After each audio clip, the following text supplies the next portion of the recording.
Talking about miners, obviously, if we go back to kind of Q1 of 2021, mining was 65% in China and spread out the rest throughout the world. China banned it. We had a migration to the United States. I think the U.S. now is over 30% of all hash rate globally. Texas has like 10%, something like that. What are the ramifications of price going down for the miners? And should we expect any kind of pressure from them, or does this actually benefit them?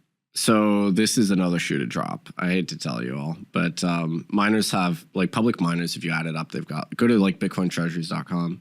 They've got like 40, 50,000 Bitcoin sitting there. So they've got almost 1 tera's worth of Bitcoin. You know, there's a lot of Bitcoin they have because the public markets rewarded the miners that accumulate a lot of Bitcoin, didn't sell it. That was sort of the meta game. Get as much Bitcoin as possible, don't sell it. So it's a pro-cyclical phenomenon. It means that they make the bull markets steeper and the bear markets worse. The same thing happened in 2018. Miners, I think the last leg down in 2018 or 2019 to 3,000, I think that actually was miner selling driven. If you sort of like do the on-chain archaeology. Now, if you look on-chain, I know people say like on-chain has no alpha or whatever. Just look at it, guys. There's some interesting stuff there. Miners are selling. Well, you don't have to look on-chain. You could look at the balance sheets. You look at the SEC blockchain, or like look at the SEC filings, right? The SEC blockchain. Yeah. It's all on a ledger somewhere. Yeah. So miners are selling their Bitcoin. They have a lot more Bitcoin to sell, and they're going to sell it for a number of reasons. A lot of them are out of business. They can't afford their next payment.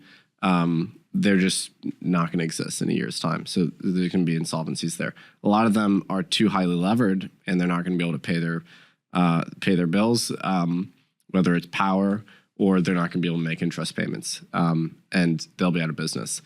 A lot of miners will buy the now bankrupt competitor miners. They're going to buy it with Bitcoin on their balance sheet, right?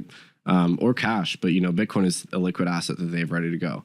So there'll be a wave of consolidation. All that means is that a lot of the Bitcoin that the miners accumulated will be liquidated. And this has kind of been my view since we saw the liquidations in 2018, is miners are this pro-cyclical force, which I think is a very different view from like the stock to flow narrative, where, the stock to flow narrative, it doesn't incorporate what miner behavior really is. And their actual behavior is during the bull phases, they want to hold the Bitcoin. And then during market downturns, they're forced to sell the Bitcoin. And we haven't seen that completed yet, but I think we will. And so for me, that would be actually a bottom signal once they're done liquidating all their Bitcoins.